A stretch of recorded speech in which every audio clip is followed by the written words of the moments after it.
नाजरीन आदाब, मैं हूं नीता सिंह। नौजवान हिंदुस्तान के आज के एपिसोड में आपका इस्तकबाल है। हमारी ज़िंदगी में कपड़े का एक अहम मुकाम है। कपड़ा जहां इंसान की बुनियादी ज़रूरत है, वहीं कपड़ों से इंसान की शख्सियत की पहचान भी होती है। कपड़ा उद्योग की बात करें तो भारत के औद्योगिक उत्पाद का 14% इसी उद्योग से आता है और रोज़गार मुहैया कराने में कृषि के बाद कपड़ा उद्योग का स्थान दूसरा है। हर रोज़ बदलते फैशन के चलते इस फील्ड में लगातार विकास जारी है और इसी की वजह से इसमें करियर अपॉर्चुनिटीज़ भी बहुत ज़्यादा हैं। तो आप कैसे इस फील्ड में अपना करियर बना सकते हैं, आज हम यही आपको बताएंगे। हम पहुंचे हुए हैं इंस्टीट्यूट ऑफ होम इकोनॉमिक्स में और आज आपको बताएंगे department of fabric and apparel science के बारे में।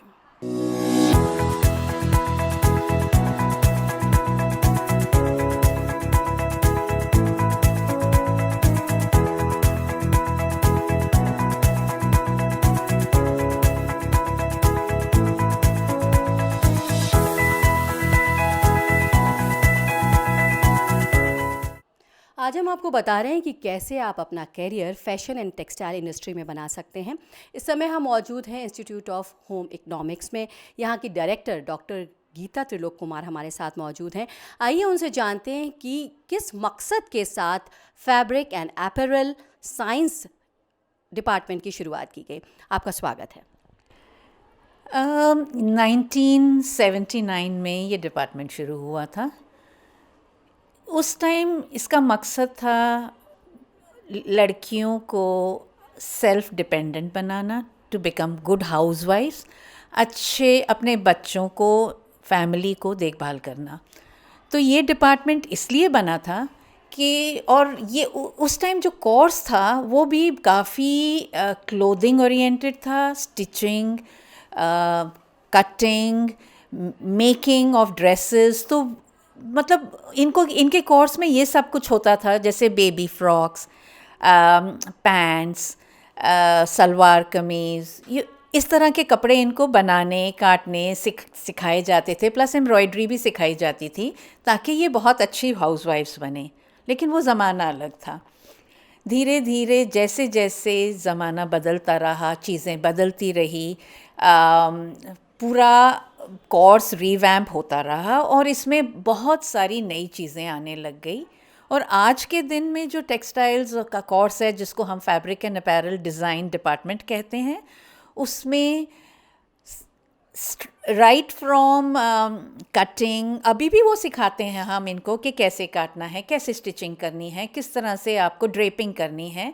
अब इनके ये मैनिक्विन्स पे भी ट्राई करते हैं वहाँ, और यहाँ तक कि फ़ैशन शोज़ में ये अपनी ड्रेसेस डिज़ाइन करके और बहुत बेहतर फ़ैशन शोज़ करते हैं। और हमारा कॉलेज में मैं बहुत प्राउड हूँ ये बताने के लिए आपको कि हमारे कॉलेज को अनगिनत अवार्ड्स मिले हैं फ़ैशन शोज़ में। कभी इनका जूट के ऊपर होता है, कभी नेचुरल फाइबर्स के ऊपर ड्रेस डिज़ाइनिंग होती है, और सुंदर से सुंदर ड्रेसेस डिज़ाइन करके ये लड़कियां पहन के फ़ैशन शो करती हैं। तो बहुत चेंज हो चुका है और अब ये उस ज़माने का डिपार्टमेंट नहीं रहा, अब इसको modern fabric and apparel science department बन गया है। लड़कियों के लिए किस तरह से ये कोर्स फ़ायदेमंद है, करना चाहिए, आप क्या मैसेज देना चाहेंगे? तो इन हमारी लड़कियां जो हैं ये कोर्सेज़ करके, स्पेशली मास्टर्स करके, बहुत अच्छी जॉब्स में इन्वॉल्व हैं, एक्सपोर्ट हाउसेस, फैशन इंडस्ट्री, और यहाँ तक कि उन्होंने अपना भी सेटअप करा हुआ है। अपनी फॉर एग्ज़ाम्पल एक दो लड़कियों ने अपनी लाइन डेवलप करी है जो ये मार्केट करती हैं और बहुत अच्छा कर रही हैं। कुछ लड़कियां इंटरनेट पे ऑनलाइन अपना सामान बेचती हैं। हमारी एक स्टूडेंट है जो ब्यूटीफुल साड़ीज़ बना के डिज़ाइन करके इंटरनेट पे बेचती है। ऐसे ही एक लड़की है जो बच्चों के कपड़ों में एक्सपर्ट है और उसने अपनी एक लाइन इंट्रोड्यूस करी है। तो अगर चाहें ये लड़कियां, इतना एक्सपोजर हम देते हैं कि आसमान छू सकती हैं। वो तो हर एक लड़की के ऊपर डिपेंडेंट है कि कितनी मेहनत करती है और कहाँ तक पहुँचना चाहती है।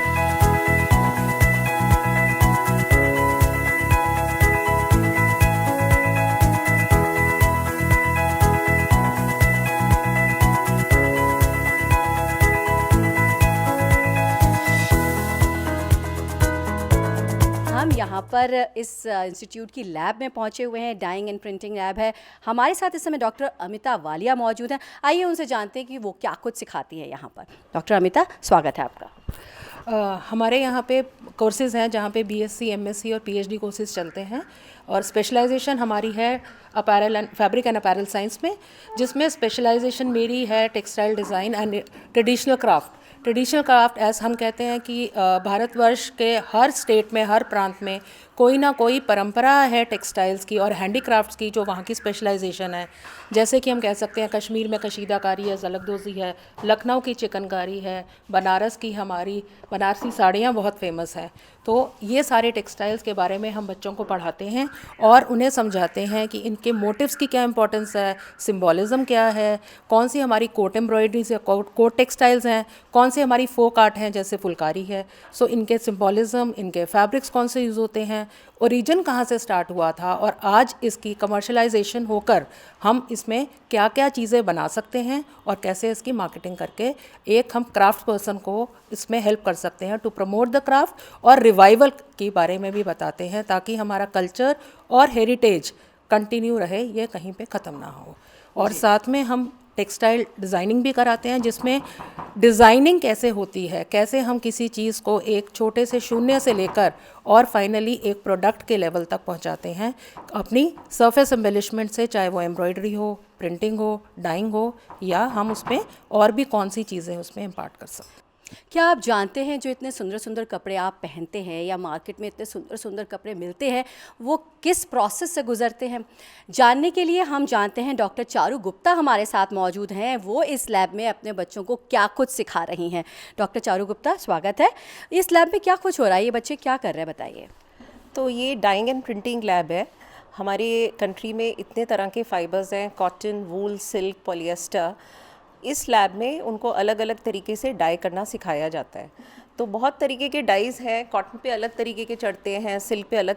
तो डाइंग रेसिपीज़, पूरा उसका प्रोसेस, साइंटिफिक एक्सप्लेनेशन और किस तरह से उसकी कलर फास्टनेस होती है, ये पूरा कुछ सिखाया जाता है। आप बताएंगे ये बच्चे क्या कर रहे हैं इस समय? तो यहाँ पे 2 तरीके की प्रिंटिंग, ब्लॉक प्रिंटिंग और स्क्रीन प्रिंटिंग भी सिखाई जाती है। हमारे पास मोर देन 500 प्रिंटिंग ब्लॉक्स हैं, और एक प्रॉपर जो ट्रेडिशनल प्रोसेस है, किस तरह से फैब्रिक को प्रिपेयर किया जाता है, पिनअप किया जाता है, और अलग अलग लेआउट्स विद ब्लॉक्स, अलग अलग कलरवेज के किस तरह से कलर्स को कंबाइन करते हैं और क्या प्रोडक्ट्स बनाते हैं। जैसे बच्चे कुशन कवर्स, स्टोल्स, दुपट्टास, ये सारे प्रोडक्ट्स बनाते हैं, तो उसकी किस तरह से डिज़ाइन करी जाती है, ब्लॉक्स को कैसे कंबाइन किया जाता है, वो सिखाया जाता है। जी, तो ये बच्चे यहाँ पर ये क्या यूज़ कर रहे हैं, क्या बना रहे हैं ये? तो जैसे हमारे पास जो ब्लॉक्स हैं, जैसे बॉर्डर ब्लॉक्स हैं, जाल के ब्लॉक्स हैं, बूटी के ब्लॉक्स हैं, 1 colour, 2 colour, 3 colour, copper blocks हैं। अलग अलग टेक्निक्स और फैब्रिक्स में अलग यूज़ किए जाते हैं। तो अभी करंटली ये बूटी ब्लॉक यूज़ कर रही है, यहाँ पे बॉर्डर है और ये बूटी ब्लॉक है, और ये हम ग्रिड बनाते हैं और फिर उसकी प्लेसमेंट करते हैं बच्चे। तो ये प्रिंटिंग पैड है। इस तरह से पिगमेंट्स या अलग अलग डाइस से हम पेस्ट बनाते हैं, प्रिंटिंग पेस्ट, और पैड को बनाया जाता है। इसका भी एक टेक्निकल प्रोसेस है, ये स्क्वीज़ी है ताकि ये यूनिफॉर्म हो। उसके बाद ब्लॉक को इससे करके और डाई को ट्रांसफ़र करा जाता है। हम इस समय डाइंग एंड प्रिंटिंग लैब में मौजूद हैं और यहाँ पर बहुत सारे बच्चे अलग अलग काम कर रहे हैं। क्या कुछ वो कर रहे हैं, आइए उन्हीं से जानते हैं। क्या नाम है आपका? आलिया। आलिया, आप ये क्या बना रहे हो? ये मैं कांथा एम्ब्रॉयडरी कर रही हूँ। ये वेस्ट बंगाल की होती है, एंड इसमें रनिंग स्टिच से ही सारे मतलब सैंपल बनाया जाता है। इसमें ट्रेडिशनल मोटिव्स यूज़ होते हैं और ये मलमल के कपड़े में किया जाता है। जी, आलिया, इस कोर्स को ज्वाइन करने के पीछे क्या मकसद था, क्यों आपने इस कोर्स को चुना? एक्चुअली मैं स्टार्टिंग से इसमें बहुत इंटरेस्टेड थी और मुझे फैशन डिज़ाइनिंग लाइन में जाना है, तो मैंने ये कोर्स ऑप्ट किया था अपनी 12th के बाद। तो आपने क्या कुछ सीखा इस कोर्स को ज्वाइन करने के बाद? इसमें embroidery, drafting and painting, dyeing, मतलब बहुत कुछ सीख लिया जो कभी पता भी नहीं था कि ये सब होता है। तो यहाँ कुछ और बच्चे मौजूद हैं और क्या कुछ वो कर रहे हैं, आइए उन्हीं से जानते हैं। क्या नाम है आपका? मेरा नाम उजीशा वर्धन है। उजीशा, ये बताइए कि आप ये क्या कर रहे हो? मैम, ये ब्लॉक प्रिंटिंग है और ये हमारे एक थिक पेज से हमारी पिगमेंटेशन से बनता है। और बेसिक चीज़ें ये है कि जैसे बहुत सारी एम्ब्रॉयडरीज़ होती हैं और दुपट्टाज होते हैं, वो इन्हीं चीज़ों से बनता है। लोगों को वही चीज़ें पसंद आती है, लाइक एम्ब्रॉयडरी हो गई और हमारी ये ब्लॉक प्रिंटिंग हो गई, ऐसी चीज़ें लोगों को इफ़ेक्टिव चीज़ें बहुत अच्छी लगती हैं। लोग उसको कैच भी करते हैं। जैसे आपका कुर्ता मेरे को बहुत अच्छा लगा, इसमें एम्ब्रॉयडरी हो रही है, तो हम जैसे बच्चे ही हैं जो यहाँ से सीख के आगे जाते हैं और वो चीज़ें ऐसी चीज़ें बनाते हैं, तो लोगों को क्यों नहीं पसंद आएंगी। सीखना है। जब मैंने कोर्स में एडमिशन लिया तो मुझे पता लगा कि आगे मुझे क्या करना है। मैं क्लियर हूँ अपने एम को लेके, मुझे एमएससी करनी है, फैशन डिज़ाइनर बनना है, बट साथ में साथ मैं कंपनी में जॉब भी करना चाहूँगी जहाँ पे मैं दिखा सकूँ, अपनी क्रिएटिविटी दिखा सकूँ।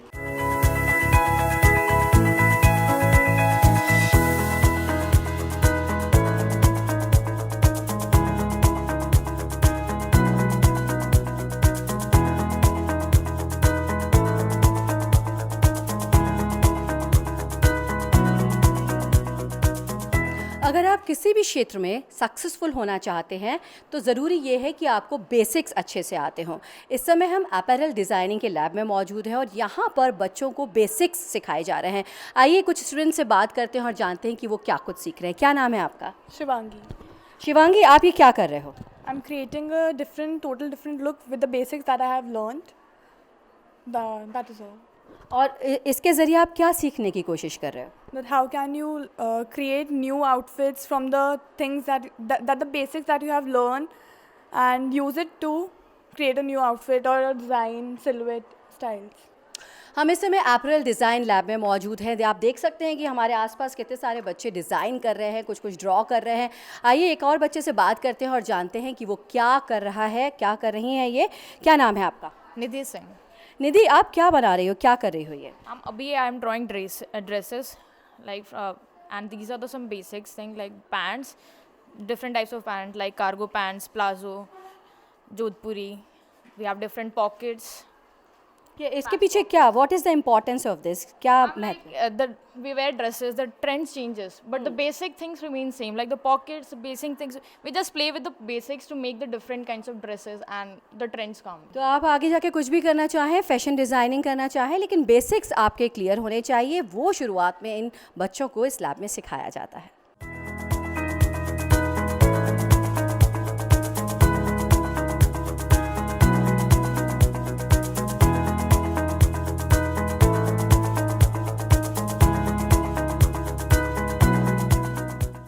हमने आपको दिखाया है कि कपड़े पर कैसे डाइंग और प्रिंटिंग की जाती है और उसके बाद वो तैयार हो जाता है डिज़ाइनिंग के लिए। तो हम इस समय मौजूद हैं क्लोथिंग डिज़ाइन स्टूडियो में और हमारे साथ इस समय मौजूद हैं फैकल्टी मेंबर बेला कपूर। आइए उनसे जानते हैं कि इस लैब में क्या कुछ सिखाया जाता है बच्चों को।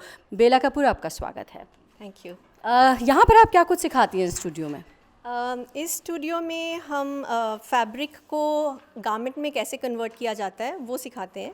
और उसका स्टार्टिंग पॉइंट तो आपने दूसरी लैब में देखा कि डिज़ाइन, बच्चे पेपर पर डिज़ाइन कर रहे थे और कुछ तरह की नेक लाइन्स या स्कर्ट्स या बॉडिसेस बना रहे थे। अब जब वो डिज़ाइन की एक सेंस समझ आ गई है हमें, उस समय हमें ये जानना है कि उसको पेपर पे किस तरह से उतारा जाए कि वो समझिए एक तरह पे पेपर पे वो गारमेंट बन गया है। तो यहाँ पर वही पैटर्न मेकिंग सिखाई जाती है। So the knowledge of body is translated on a 2D paper and we bring it down to pattern making and that is what is called pattern making for garments. Pattern making आप बता रही हैं, तो आगे future में बच्चे इसको किस तरह से यूज़ कर सकते हैं, क्या इम्पोर्टेंस है इसकी? इम्पॉर्टेंस तो कोई भी चीज़ में जब आप बेसिक्स सीखते हो तभी आप आगे डिज़ाइन कर सकते हो। अगर एक आपको क्रिएटिविटी के लेवल पर पहुंचना है तो उस लेवल पर पहुंचने से पहले एक बहुत पहाड़ चढ़ना पड़ता है और वो पहाड़ यही है जिसमें बच्चे अक्सर खुश भी नहीं होते हैं काम करते हुए, लेकिन जब उसका एंड रिज़ल्ट वो देखते हैं तो समझ आता है कि अगर हमने ये नहीं किया होता तो हम शायद उस लेवल पे पहुंच ही नहीं पाते। सो क्रिएटिविटी के लिए ये basic design works and basic garment का फर्स्ट स्टेप जो है पैटर्न मेकिंग, वो सीखना बहुत ज़रूरी है। इसके बिना तो आगे चल ही नहीं सकते हैं। और साथ में ये भी जानना चाहेंगे कि क्रिएटिव होना या क्रिएटिविटी कितनी इम्पॉर्टेंट है इस कोर्स के लिए? आई थिंक आज के वर्ल्ड में क्रिएटिविटी तो सब जगह चाहिए, राइट? हम घर में, खाने में, कपड़ों में, वॉकिंग में, टॉकिंग में, सब चीज़ में क्रिएटिव होते हैं। तो क्रिएटिविटी तो I don't know how to say कि क्रिएटिविटी कितनी इम्पोर्टेंट है। बहुत इम्पोर्टेंट है।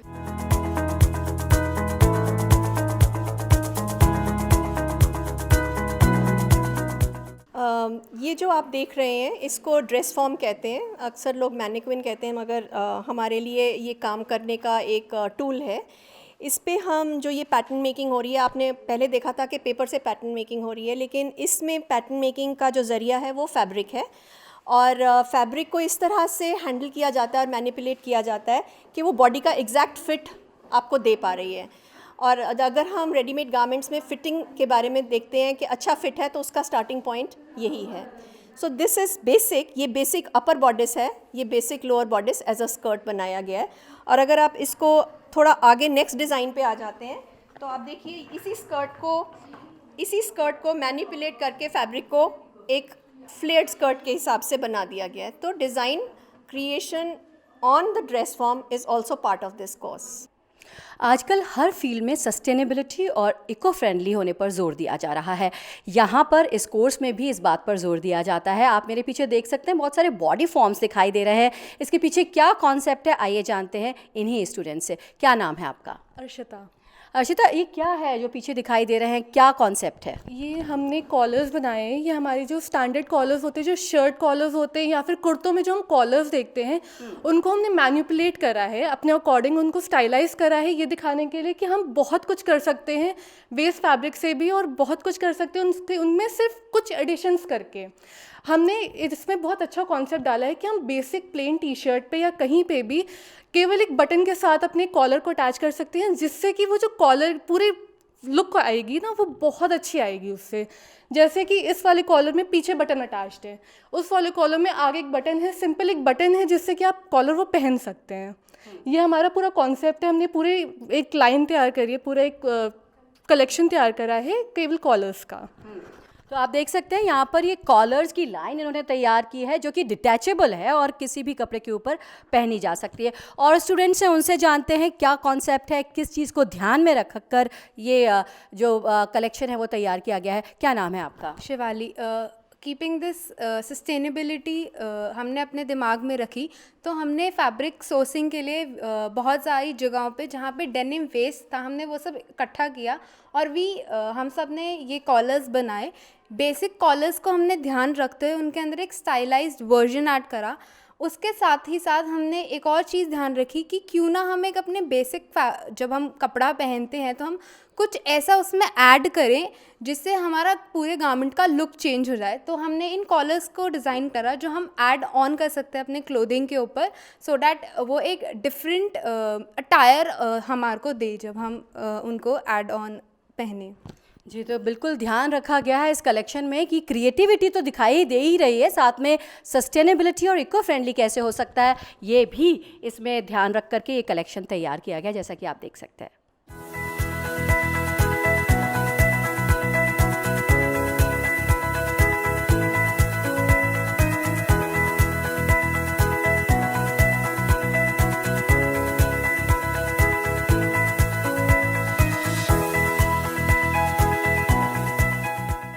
इस समय हमारे साथ fabric and apparel science department की HOD डॉक्टर चंचल मौजूद हैं।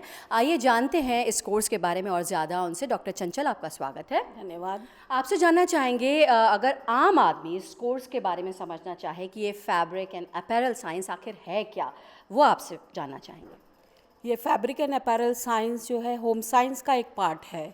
यहाँ पर जब बच्चे एडमिशन लेते हैं तो 12th स्टैंडर्ड के बच्चे यहाँ पर आते हैं और ये जो है तीनों स्ट्रीम्स के बच्चे होते हैं, चाहे वो साइंस स्ट्रीम का बच्चा हो, आर्ट स्ट्रीम का बच्चा हो या कॉमर्स स्ट्रीम का बच्चा हो।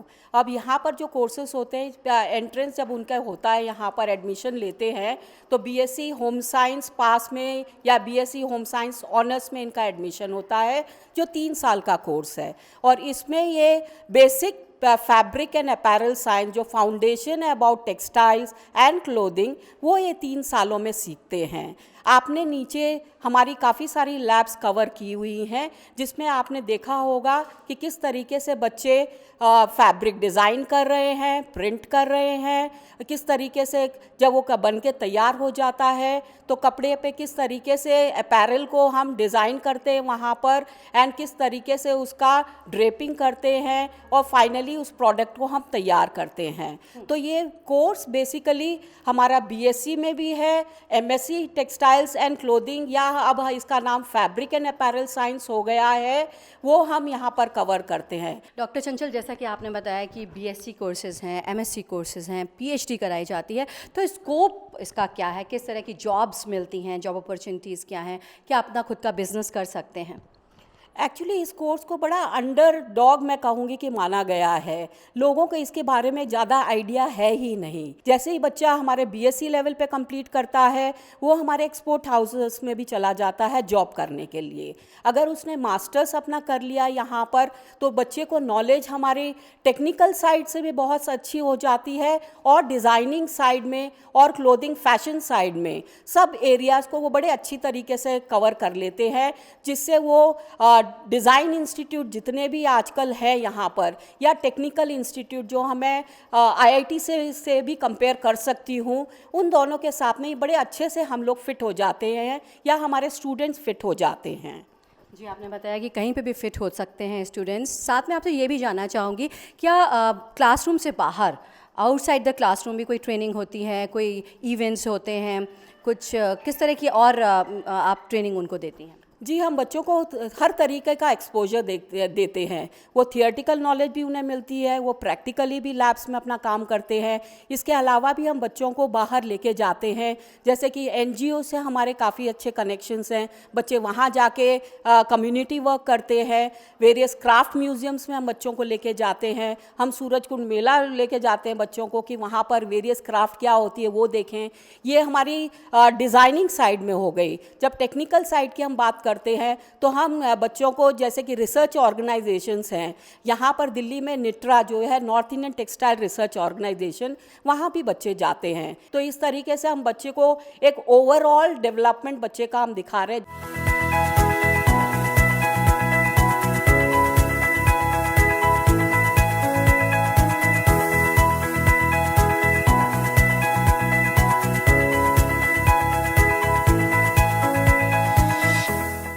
कपड़े के सुंदर होने के साथ साथ उसका मजबूत होना भी ज़रूरी है, उसकी क्वालिटी भी अच्छी होनी चाहिए। इस कोर्स में यहाँ पर ये भी सिखाया जाता है कि क्वालिटी कंट्रोल कैसे किया जाए। इसके लिए बाकायदा यहाँ पर एक टेस्टिंग लैब है। यहाँ पर अलग अलग बच्चे काम कर रहे हैं, आपने अलग अलग मशीनें देखी यहाँ पर। आइए जानते हैं इस मशीन में जहाँ पर कि ये स्टूडेंट काम कर रहे हैं, इसका कहाँ पर इस्तेमाल किया जाता है, क्या नाम है इस मशीन का? क्या नाम है आपका? मेरा नाम आकांक्षा अग्रवाल है और मैं एमएससी फाइनल ईयर की स्टूडेंट हूँ। ये machine yarn count, direct yarn count measure करने के लिए मशीन है। एंड किसी भी इंडस्ट्री में एक बेसिक रिक्वायरमेंट होती है कि कपड़ा जो हमारा बनता है वो यार्न से बनता है, मतलब धागे से बनता है। तो धागे की क्वालिटी ही बताएगी कि कपड़े की क्वालिटी क्या होगी, कपड़े की स्ट्रेंथ क्या होगी, उसके बेस धागे की स्ट्रेंथ पे हमें पता चलेगा। तो यार्न काउंट से हमें पता चलेगा कि धागा कितना मोटा है या पतला है, उसकी थिकनेस कितनी है, कितना फाइन है वो यार्न। तो वो हम इस पे करते हैं। हम एक मेजर्ड क्वांटिटी लेंथ निकाल लेते हैं इस रैप रील से, एंड देन उसे यहाँ पे वे करते हैं, और वे करके हमें पता चल जाता है कितना वेट है। उस वेट से हम कैलकुलेट करते हैं कि इस यार्न का यार्न काउंट कितना आता है। तो ये यार्न काउंट से हमें पता चलता है कि फैब्रिक जो इस यार्न से बनेगा उसकी क्वालिटी क्या होगी। थैंक यू आकांक्षा। उम्मीद करते हैं कि फैब्रिक एंड अपैरल साइंस की फील्ड में करियर अपॉर्चुनिटीज़ पर हमारा ये कार्यक्रम, हमारी ये पेशकश आपको पसंद आई होगी। अगली बार फिर हाजिर होंगे नई करियर अपॉर्चुनिटी के साथ। तब तक के लिए दीजिए इजाज़त। खुदा हाफिज़।